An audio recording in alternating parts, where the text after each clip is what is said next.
Dans cette vidéo, nous allons faire un bilan de ce que nous avons appris dans le chapitre de dérivation globale. Nous avons commencé par observer la fonction carré. En zoomant sur le point de la courbe d'abscisse 1, on a pu constater que le nombre dérivé de la fonction en 1 est 2. En faisant la même manipulation en d'autres points dans la courbe, nous avons pu remplir le tableau des nombres dérivés de la fonction. Nous nous sommes alors rendus compte avec ce tableau que la fonction semblait suivre une règle très simple. Pour calculer la dérivée de la fonction carré en x, on multiplie x par 2. On peut donc calculer la fonction f' de x par un calcul très simple. f' de x égale 2x. Dans ce cas, on peut calculer la valeur de tous les nombres dérivés en utilisant la fonction 2x. Ceci a motivé la définition suivante. La fonction dérivée de f est la fonction qui permet de calculer toutes les dérivées de f, c'est-à-dire la fonction qui a x associe f' de x.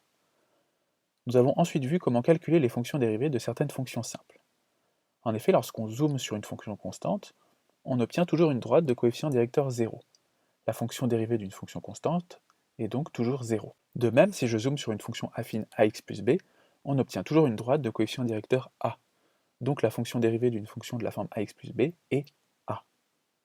Nous avons ensuite rempli un tableau qui nous donnait la dérivée de 4 types de fonctions. Les fonctions constantes, les fonctions affines, la fonction carré et la fonction cube.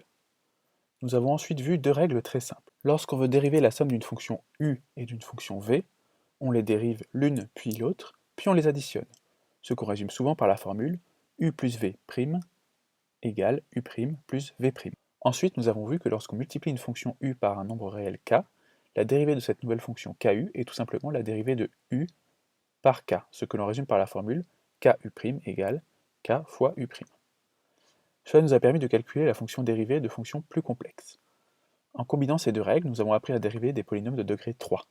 Par exemple, f de x égale 5x au cube moins 2x au carré plus 7x plus 3, dont la fonction dérivée est 5 fois la dérivée de x au cube, c'est-à-dire 3x au carré, moins 2 fois la dérivée de x au carré, c'est-à-dire 2x, plus la dérivée de 7x plus 3, c'est-à-dire 7. On obtient donc 15x au carré moins 4x plus 7.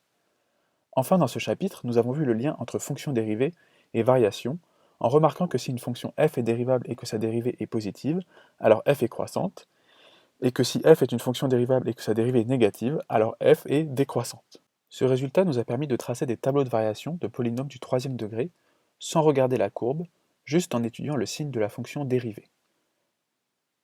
Nous avons vu également que les changements du signe de la fonction dérivée nous permettaient de trouver où elle avait des minima ou des maxima locaux. Nous avons ensuite terminé le chapitre en étudiant des problèmes d'optimisation, c'est-à-dire des problèmes où on cherche le maximum ou le minimum d'une fonction pour résoudre des problèmes liés à l'optimisation de certaines situations, c'est-à-dire en obtenant le maximum d'une certaine quantité sous contrainte, ou alors en essayant de minimiser une certaine quantité sous contrainte.